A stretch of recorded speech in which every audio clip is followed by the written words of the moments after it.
iFILM, London. This is James Elder for iFILM London. The man to my right, James DeGale. How are you, James? I'm fine. All good. Glad to hear it. We're here today for the Olympic fundraiser for the kids, for the future of boxing. How rewarding was it for yourself training with these young fighters? It was great. It was good. I like doing things like this. I was a bit of a tearaway when I was younger, so it's nice to come and give something back. So yeah, anything I can do to help and support, I'll do. I really like that. I really like that attitude. I think more people should take the time actually to go on like that, man. How much of yourself do you see in these young kids? I see a lot. As I say, I was a bit of a tearaway as a youngster. I was a bit boisterous, a bit naughty. I did things I shouldn't do.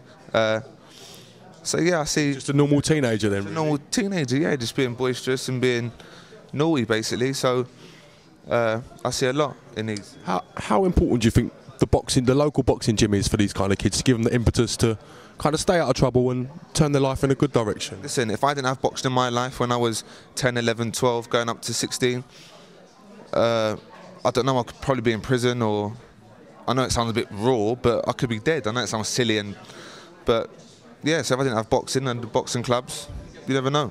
How important do you think it is that people like the Frank Warren Promotions get behind these kind of things and give the kids a push and a day where they can meet their heroes and stuff? Oh, it's dead important. It's dead important.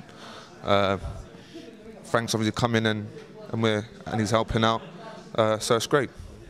When you was growing up, what kind of fighters took the time to talk to you, James, give you a little bit of advice? Who did I meet when I was younger? I think I met Calzaghe. He's one of my favourite fighters. I met Hatton, Prince Nazim Hamid.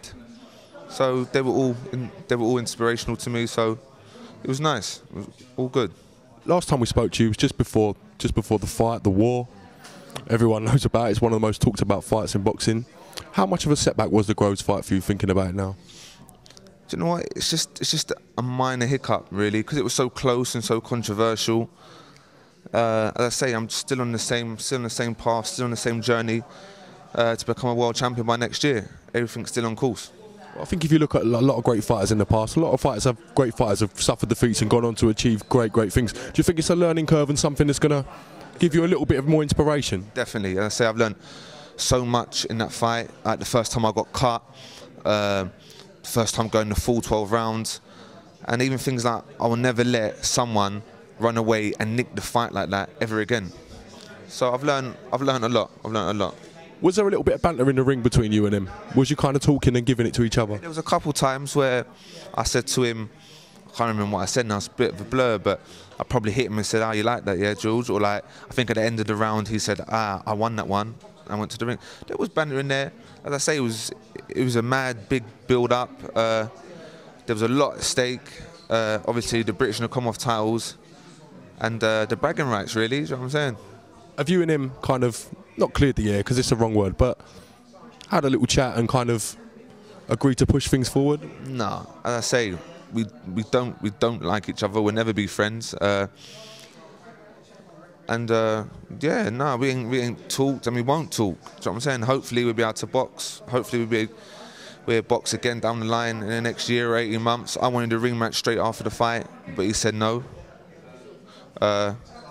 So yeah, hopefully we'll box down the line. But hey, listen, my career don't evolve around Georgie Groves, so I just move on. And as I say, I'm on the same path as I was before the fight to win a world title by next year. Well, I think you both are great ambassadors for British boxing, and I'm like, coming down today and taking the time to help the kids, I think that's a really great thing to do, James. So again, thank you for your time, and I wish you much success in the future of your career. Thank you. Hi, this is James DeGale, and you're watching iFILM London.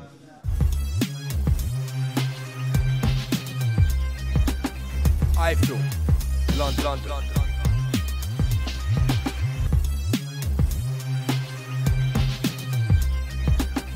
iFILM, London.